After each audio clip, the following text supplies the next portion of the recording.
అందరికీ నమస్కారం. నా పేరు వేద్. నేను ఢిల్లీలో పెరిగిన తెలుగువాడిని. పుట్టింది హైదరాబాద్లోనే, కానీ నా వయసు 2 ఏళ్ళప్పుడు ఢిల్లీకి షిఫ్ట్ అయిపోయాను. నర్సరీ నుంచి MBA వరకు నా ఎడ్యుకేషన్ మొత్తం తెలుగు రాష్ట్రాలు బయటే, తెలంగాణ ఇంకా ఆంధ్రప్రదేశ్ బయటే. నేను ఢిల్లీలో పెరిగిన, హిందీ నేర్చుకున్నా. కానీ ఇక్కడ నేను అబ్జర్వ్ చేసింది ఏంటంటే, ఎంతోమంది నార్త్ ఇండియన్స్ మొత్తం జీవితం ఇక్కడే ఉండి ఒక సెంటెన్స్ తెలుగు నేర్చుకోరు. అది ఒక ఢిల్లీలో పెరిగిన తెలుగువాడిగా, హిందీ నేర్చుకున్న తెలుగువాడిగా నాకు కొంచెం చిరాకు వేస్తుంది. ప్రతి తెలుగువాడు ఒక స్టేట్లో ఉండక్కర్లే, కానీ ఒక తెలుగు స్టేట్లో కొంచెం తెలుగు నేర్చుకుంటే తప్పే ఉంది. మనమే ఎప్పుడు హిందీ నేర్చుకోవాలా? చాలామంది నార్త్ ఇండియన్స్కి హిందూయిజం పేరున పాలిటిక్స్ చేయాలని అనిపించినప్పుడు మనం కావాలి. కానీ భాష విషయంలో ఆ ఓల్డ్ సిటీ వాళ్ళు ముస్లిమ్స్తో చేరి సరిగా హిందీ రాని తెలుగువాడిని కించపరుస్తారు. ఎందుకంటే హిందీ, ఉర్దూ చాలా దగ్గరగా ఉన్న భాషలు. చాలామంది నార్త్ ఇండియన్స్కి అర్థం కాని విషయం ఏంటంటే, మన తెలుగు వాళ్ళ జనాభా 10 కోట్లు. దాంట్లో ఎక్కువ మంది మనం తెలంగాణ, ఏపీ సైడ్లోనే ఉంటాం. 10 కోట్లు అంటే చిన్న నంబర్ ఏం కాదు. ప్రపంచంలో 195 దేశాలు ఉన్నాయి. దాంట్లో 175 దేశాల్లో 10 కోట్ల కన్నా తక్కువ పాపులేషన్ ఉంది, జనాభా ఉంది. తెలుగు ఇంకా ఇంగ్లీష్ నేర్చుకొని మనం ఈజీగా మేనేజ్ చేయొచ్చు. ఎక్కువ హిందీ నేర్చుకొని లాభం ఏంటి? హిందీ మన నేషనల్ లాంగ్వేజ్, మన జాతీయ భాష కాదు. సెంట్రల్ గవర్నమెంట్లో వాడే సర్కారీ భాష. హిందీ నేర్చుకుపోతే ఎవరు కూడా మమ్మల్ని జైలుకేం పంపించలేరు. హైదరాబాద్లో ముందు నుంచి చాలామంది ఉర్దూ ఇంకా డక్కనీ మాట్లాడే వాళ్ళు ఉన్నారు.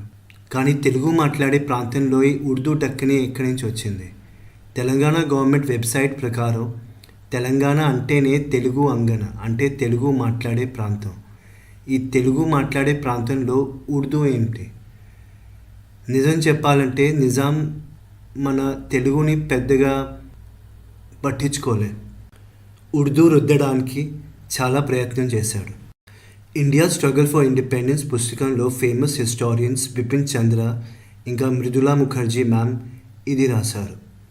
Urdu was made the court language and all efforts were made to promote it, including the setting up of Usmania University. Other languages of the state, Telugu, Marathi and Kannada, were neglected, and even private efforts to promote education in these languages were obstructed. ఉర్దూని సర్కారీ భాష చేశారు, ఇంకా ఉర్దూని బాగా ప్రచారణ చేశారు. Osmania university కూడా ముందు ఉర్దూ మీడియంలోనే ఉండేది. తెలుగు, మరాఠీ ఇంకా కన్నడని చాలా నెగ్లెక్ట్ చేశారు. ప్రైవేట్గా నేర్చుకోవడంలో కూడా చాలా ఇబ్బందులు పెట్టారు నిజాం కాలంలో. ఇంకో హిస్టారియన్ రాజ్మోహన్ గాంధీ ఆయన రాసిన పుస్తకం మోడర్న్ సౌత్ ఇండియాలో నిజాం పరిపాలన గురించి ఇది రాశారు. Telugu was the populations principal language, while in some parts Marathi and Kannada prevailed, yet Urdu, spoken in Hyderabad city by a majority, was the state's official language. Nizam ఏరియాలో తెలుగు తర్వాత మరాఠీ ఇంకా కన్నడ ఎక్కువ మాట్లాడేవారు. అయినా ఉర్దూని హైదరాబాద్ నగరంలో మాట్లాడి ఉర్దూని రాజ్యంలో అఫీషియల్ లాంగ్వేజ్గా చేశారు. రాజ్మోహన్ గాంధీ నాన్న సైడ్ నుంచి మన మహాత్మా గాంధీ మనవడు, ఇంకా అమ్మ సైడ్ నుంచి సి రాజగోపాలాచారి గారి మనవడు. స్వాతంత్రం తర్వాత యునైటెడ్ ఆంధ్రప్రదేశ్ గవర్నమెంట్ తెలుగుని నాకు తెలిసి పెద్దగా పట్టించుకోలేదు. తెలంగాణ స్టేట్ వచ్చిన తర్వాతే తెలుగుని కంపల్సరీ సబ్జెక్ట్గా చేశారు. ఈ ప్రాబ్లం నాకు తెలిసి హైదరాబాద్లోనే ఉంది. హైదరాబాద్ బయట ఉన్న ముస్లిమ్స్కి మిగతా తెలంగాణలో, ఆంధ్రప్రదేశ్లో నాకన్నా కూడా తెలుగు బాగా వచ్చు. తెలుగు ఒక భాష, మతంతో సంబంధం లేదు.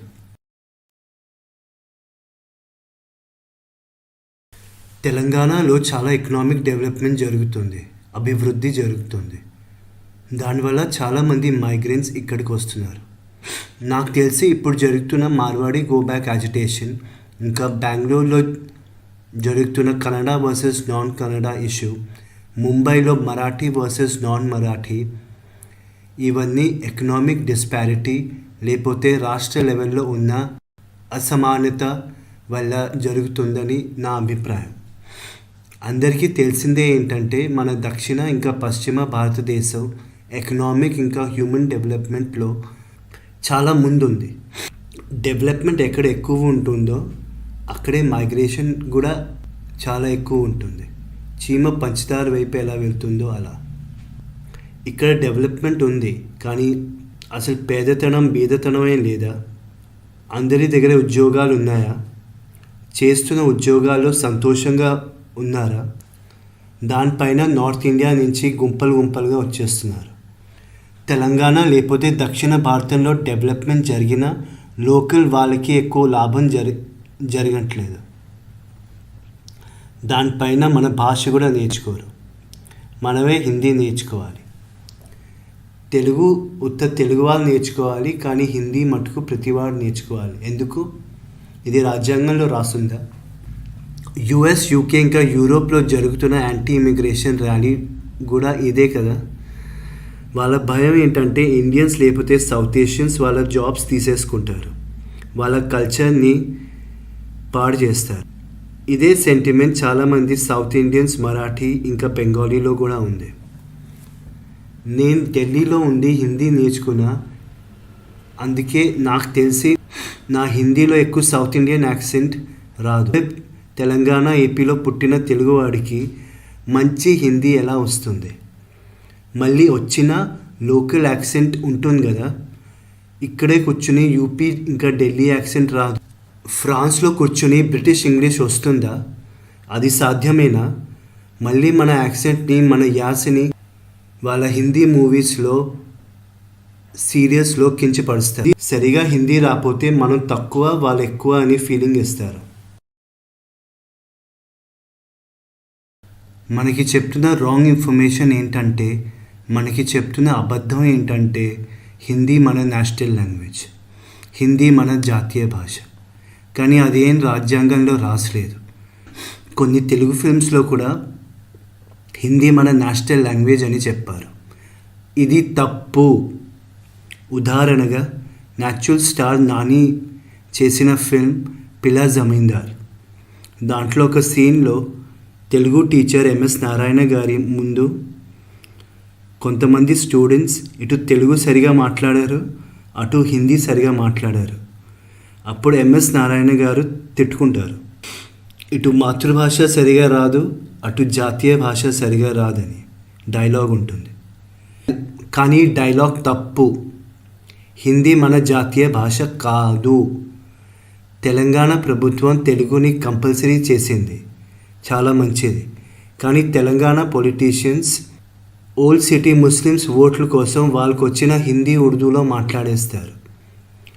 ఆంధ్రప్రదేశ్ పొలిటీషియన్స్ అయితే ఇంకా అధ్వానం. తెలుగు ఆత్మగౌరవం కోసం పుట్టిన పార్టీ వారసుడు నేషనల్ టెలివిజన్లో హిందీ మన నేషనల్ లాంగ్వేజ్ అని అనేశారు. జర్నలిస్ట్ కరెక్ట్ చేసినా మళ్ళీ రిపీట్ చేశారు. ఇంకో పొలిటీషియన్ ఏకంగా హిందీ మన పెద్దమ్మ అని అనేశారు. నాకు తెలిసి బుద్ధుడి కాలంలో కూడా ఒక రకమైన తెలుగు మాట్లాడేవారు. హిందీ, ఉర్దూ తర్వాత పుట్టిన భాషలు, గొప్ప భాషలు, కానీ తెలుగు తర్వాత పుట్టాయి. తర్వాత పుట్టిన భాషలు పెద్దమ్మ ఎలా అవుతుంది సార్? ఇప్పుడు యూరోపియన్ యూనియన్ 27 దేశాల యూనియన్, 27 దేశాల యూనియన్. ఒకరోజు మనం కూడా ఒక దేశం అవుదామని అనుకుంటే కొంతమంది జర్మన్ భాషని నేషనల్ లాంగ్వేజ్ చేయాలని అంటారు. అది ఫ్రెంచ్ వాళ్ళకి, స్పానిష్ వాళ్ళకి, ఇటాలియన్స్కి, పోర్చుగీస్ వాళ్ళకి నచ్చుతుందా? వాళ్ళు ఒప్పుకుంటారా? కానీ జర్మన్ని నేషనల్ లాంగ్వేజ్ చేయాలో లేదా అని ఈ సంఘర్షణ జరుగుతూ ఉంటుంది. కొంతకాలం తర్వాత కొంతమంది జర్మన్స్ ఫ్రాన్స్లో లేకపోతే స్పానిష్లో సెటిల్ అవుతారు. ఇంకా లోకల్ వాళ్ళతో జర్మన్లో మాట్లాడతారు. అది ఫ్రెంచ్ వాళ్ళకి నచ్చుతుందా? స్పానిష్ వాళ్ళకి నచ్చుతుందా? దీన్నే జర్మన్ ఇంపీరియలిజం అంటారు. ఇదే జర్మన్ని హిందీతో రిప్లేస్ చేయండి. నేనే అంటున్నానో మీకు అర్థమవుతుంది. నేషనల్ లాంగ్వేజ్ అంటే ఒక స్టేట్ వాడు ఇంకో స్టేట్ వాడితో మాట్లాడే ఒక లింక్ లాంగ్వేజ్. కానీ మొత్తం జీవితం తెలంగాణలో ఉండి, మహారాష్ట్రలో ఉండి, కర్ణాటకలో ఉండి, ఆ స్టేట్లో ఉన్న ఎక్కువ మాట్లాడే భాష నేర్చుకోకపోతే అది నేషనల్ లాంగ్వేజ్ ఎలా అవుతుంది? హిందీ ఇంపీరియలిజం అనరా దీన్ని? హిందీ వాళ్ళ రాజ్యం అనరా దీన్ని? తప్ప ఇలా అంటే? మన రాజ్యాంగం ప్రకారం ఏ ఇండియన్ అయినా, ఏ భారతీయుడైనా ఈ దేశంలో ఎక్కడైనా ఉండొచ్చు. కానీ ఎక్కువ మైగ్రేషన్ వల్ల ప్రాబ్లమ్స్ వస్తున్నాయి. కొన్నేళ్ళ క్రితం Haryana government 75% private jobs Haryana వారికి చెందాలని బిల్ పాస్ చేసింది. ఆంధ్రప్రదేశ్ కూడా సిమిలర్ బిల్ పాస్ చేసింది. 2 బిల్స్ కోర్టులోనే ఉన్నాయి. ఈ ప్రాబ్లంకి సొల్యూషన్ వెతకపోతే మన దేశం చాలా ప్రమాదంలో ఉంటుంది. ఒక ఇండియన్గా, ఒక భారతీయుడిగా నా దగ్గర కొన్ని సొల్యూషన్స్ ఉన్నాయి. మొదటి సొల్యూషన్, మనకి స్టేట్ లెవెల్ సిటిజన్షిప్ లేకపోతే రాష్ట్ర స్థాయిలో పౌరసత్వం ఉండాలి. యుఎస్లో ఉంది, స్విట్జర్లాండ్లో ఉంది, మన దేశంలో ఉంటే తప్పేముంది? యుఎస్ ఇంకా స్విట్జర్లాండ్ కూడా డెమోక్రసీసే కదా, ప్రజాస్వామ్యమే కదా, వాళ్ళకి కూడా వాళ్ళ దేశం అంటే ఇష్టం కదా. మనం మన ప్రాంతాన్ని భరతఖండం అంటాం. ఈ ఖండం లాంటి దేశంలో మరి అతిగా సెంట్రలైజేషన్ లేదు. ఇది తప్పు కాదు. రాష్ట్ర లెవెల్లో పౌరసత్వం ప్రస్తుతం ఉన్న రాజ్యాంగంలో సాధ్యం కాదు. కానీ రాజ్యాంగంలో మార్పులు చేయొచ్చు కదా. మన దేశం యూరోపియన్ యూనియన్ కన్నా కూడా బెటర్ యూనియన్ అవ్వాలి. మన దేశం జర్మనీ లేకపోతే జపాన్ లాంటి ఒకే భాష మాట్లాడే దేశం అవ్వకూడదు. మన దేశంలో మనకున్న పిచ్చి ఏంటంటే మన స్టేట్ క్యాపిటలే, రాష్ట్ర రాజధాని ఫైనాన్షియల్ క్యాపిటల్ అవ్వాలి, ఆర్థిక రాజధాని అవ్వాలి. ఎందుకు? అదేదో రాజ్యాంగంలో రాస్తుందా? ఉమ్మడి ఆంధ్రప్రదేశ్లో కూడా ఎప్పుడు చూసినా హైదరాబాద్, వరంగల్, కరీంనగర్, సూర్యాపేటని కూడా డెవలప్ చేయొచ్చు కదా. అన్ని గుడ్లు ఒకే చోట ఎందుకు? ఏపీలో కూడా ఎప్పుడు చూసినా అమరావతి. కొన్ని గవర్నమెంట్ బిల్డింగ్స్ కట్టి ఉన్న సిటీస్ని డెవలప్ చేయొచ్చు కదా. విజయవాడ, గుంటూరు, విశాఖపట్నం, తిరుపతి, రాజమండ్రి ఎక్సెట్రా. చిత్తూరు అయితే ఆల్మోస్ట్ బెంగళూరు ఇంకా చెన్నై మధ్యలో ఉంది. మంచిగా డెవలప్ చేయొచ్చు. మొత్తం రాష్ట్రంలో హోలిస్టిక్ డెవలప్మెంట్ ఉంటే ఈ మైగ్రెంట్ పాపులేషన్ కూడా డిస్ట్రిబ్యూట్ అవుతుంది. ఈ లాంగ్వేజ్ ప్రాబ్లం అనేది పెద్ద సిటీస్లోనే జరుగుతుంది. కనీసం 50% ప్రైవేట్ జాబ్స్ లోకల్ స్టేట్ వాళ్ళకి, రాష్ట్ర వాళ్ళకి దొరకాలి. అది తెలంగాణ అవనే, హర్యానా అవనే, ఏపీ అవనే, పంజాబ్ అవనే. గవర్నమెంట్ ఎంతైనా బిజినెస్ లేకపోతే ఆంటర్ప్రినర్షిప్ని ప్రమోట్ చేయనే. ఎక్కువ మంది జాబ్సే, ఉద్యోగాలే చేస్తారు.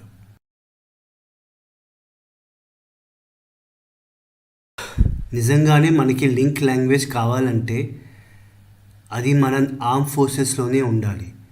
మన ఆర్మీలో, మన నేవీలో, మన ఎయిర్ ఫోర్స్, సిఆర్పిఎఫ్, బిఎస్ఎఫ్, రా లాంటి ఇన్స్టిట్యూషన్స్లో ఉండాలి. ప్రస్తుతం ప్రతి ఆర్మీ వాడికి నాకు తెలిసి కొంచెమైనా హిందీ వచ్చే ఉంటుంది. కానీ ఒక లెవెల్ తర్వాత ఇంగ్లీష్లో కూడా ప్రొఫిషియన్సీ ఉండాలి. ఇంగ్లీష్ కూడా బాగా రావాలి. ఎందుకు? ఇంగ్లీష్ వస్తే పర్వాలేదు, కానీ మన వాళ్ళని ప్రొటెక్ట్ చేయడానికి, కాపాడడానికి ఎక్కువ ఇంగ్లీష్ ఎందుకు? ఒక సిపాయి నుంచి ఆర్మీ జనరల్ వరకు ఒకే భాషలో మాట్లాడచ్చు కదా. కానీ అది ఏం భాష అయి ఉండాలి? మొదటి కంటెండర్ హిందీ. కానీ హిందీలో ప్రాబ్లం ఏంటంటే ఈ భాష ఢిల్లీ, యూపీ సైడ్ పుట్టింది. హిందీని లింక్ లాంగ్వేజ్గా చేస్తే మిగతా ప్రాంతం వాళ్ళకి కష్టం అవదా? మనం ఎంత హిందీ నేర్చుకున్నా హిందీ వాళ్ళలాగా మాట్లాడలేము. అప్పుడు వాళ్ళకే కదా అడ్వాంటేజ్ దొరికేది. మళ్ళీ మన దేశంలో హిందీ ఎక్కువగా మాట్లాడతారు కాబట్టి మన మీద హిందీ రుద్దుతున్నారని అనిపిస్తుంది. ఆ ఫీలింగ్ వస్తుంది. నా అపార్ట్మెంట్ కాంప్లెక్స్లో ఒక నార్త్ ఇండియన్ ఆంటీ ఉంటుంది. ఆవిడ గత 40 ఏళ్ళ నుంచి హైదరాబాద్లోనే ఉంది. మా అమ్మ వాళ్ళ అపార్ట్మెంట్ కాంప్లెక్స్లో ఉన్న ఫ్రెండ్స్తో తెలుగులో మాట్లాడుతూ ఉంటే సడన్గా వచ్చి హిందీలో మాట్లాడమని అంటుంది. ఇది తప్పుగా, హిందీ వాళ్ళ రాజ్యం అంటే తప్ప. చాలామంది ప్రకారం హిందీ మన భాషల్ని తినేస్తుంది. ఈ అభిప్రాయం నా ప్రకారం కంప్లీట్గా తప్పవుతే. చాలామంది ఎక్స్పర్ట్స్ ప్రకారం రాజస్థానీ ఇంకా అవధి సెపరేట్ భాషలు, కానీ అనవసరంగా హిందీలో కలిపేసింది. మనకి భయం వేస్తే తప్పేదైనా ఉందా? రెండో కంటెండర్ సంస్కృత్. సంస్కృతం చాలా గొప్ప భాష. ఇంకా మన సంస్కృతిలో సంస్కృత్ ఇన్ఫ్లుయెన్స్ చాలా ఉంది, దాంట్లో డౌటే లేదు. నా పేరు వేద్, పూర్తి పేరు వేదవ్యాస్. ఇది కూడా ఒక సంస్కృతం పేరే. కానీ సంస్కృతం నేర్చుకోవడం చాలా కష్టం, ఈజీ కాదు. సంస్కృత్ క్లాసెస్లో కూడా తెలుగు లేకపోతే హిందీలోనే మాట్లాడతారు ఎక్కువగా. మళ్ళీ సంస్కృత్ని అప్పర్ కాస్ట్ బ్రాహ్మణ్ వాళ్ళ భాష అని చాలామంది అనుకుంటారు. ఇది కరెక్టో కాదో అది వేరే డిబేట్ టాపిక్, ఫ్యూచర్లో మాట్లాడుకుందాం. మళ్ళీ కొంతమంది ఎక్స్పర్ట్స్ ప్రకారం అసలు సంస్కృతం ఈ భరతఖండంలోనే పుట్టలేదు, ఎక్కడో central Asia, Turkey, Black Sea దగ్గర పుట్టింది. మూడో కంటెండర్ ఇంగ్లీష్ తప్పకుండా నేర్చుకోవాలి, ఎందుకంటే అది గ్లోబల్ లాంగ్వేజ్. ప్రతి దేశంలో కొంతమంది ఇంగ్లీష్ వచ్చే వాళ్ళు తప్పకుండా ఉంటారు. సైంటిఫిక్ రీసెర్చ్కి, ఫైనాన్స్ విషయాలకి ఇంగ్లీష్ రావాలి. కానీ ఒక ఫారెన్ లాంగ్వేజ్ని మన ఆర్మీకి లింక్ లాంగ్వేజ్గా పెడితే ప్రపంచం నవ్వుతుంది. ఇన్ని భాషలు ఉన్న భారతదేశం ఇంగ్లీష్ని లింక్ లాంగ్వేజ్గా చేసిందని అంటుంది. అయితే ఇప్పుడు ఏం చేద్దాం? నా ప్రకారం ఒక కొత్త భాషని ఇన్వెంట్ చేస్తే మంచిది. మన ఆర్మ్ ఫోర్సెస్లో జాయిన్ అవ్వడం చాలా మంచి పని, మంచి ఉద్యోగం అది. కానీ ఉద్యోగమే కదా, ఉద్యోగం కోసం మన వాళ్ళు జర్మన్, ఫ్రెంచ్ నేర్చుకుంటారు, C++ నేర్చుకుంటారు. ఆర్మీ జాబ్ కోసం కొత్త భాష నేర్చుకోలేరా? బాహుబలి ఫిల్మ్కి కిలికి లాంగ్వేజ్ని ఇన్వెంట్ చేశారు. గేమ్ ఆఫ్ థ్రోన్స్ లాంటి వెబ్ సిరీస్ కోసం 2 లాంగ్వేజెస్, వెలేరియన్ ఇంకా దోరాఖీ లాంగ్వేజ్ని ఇన్వెంట్ చేశారు. అవతార్ మూవీ కోసం నావీ లాంగ్వేజ్ని ఇన్వెంట్ చేశారు. C++, పైథాన్, జావా లాంటి కంప్యూటర్ లాంగ్వేజెస్ కూడా మనుషులే కదా తయారు చేసింది. Nimda, Dozras tell me. Har tabush crack oikinim bomla, mohino zuku, lohakwe. Dovaghevi! Axiosentas, mentiosentas, kiloni pilos lyövä torviosenetas, inini otrikatas, urneilu ei torhei prisotas!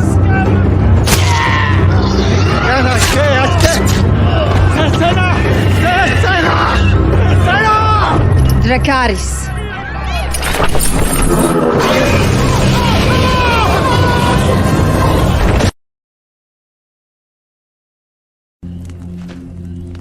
Merjanen, jeśli w zasadzie jeszcze zaraz. Mam na wyloszak aż aka. Tibikiuna werte, manama haklo. Porite reakti, mun iminga.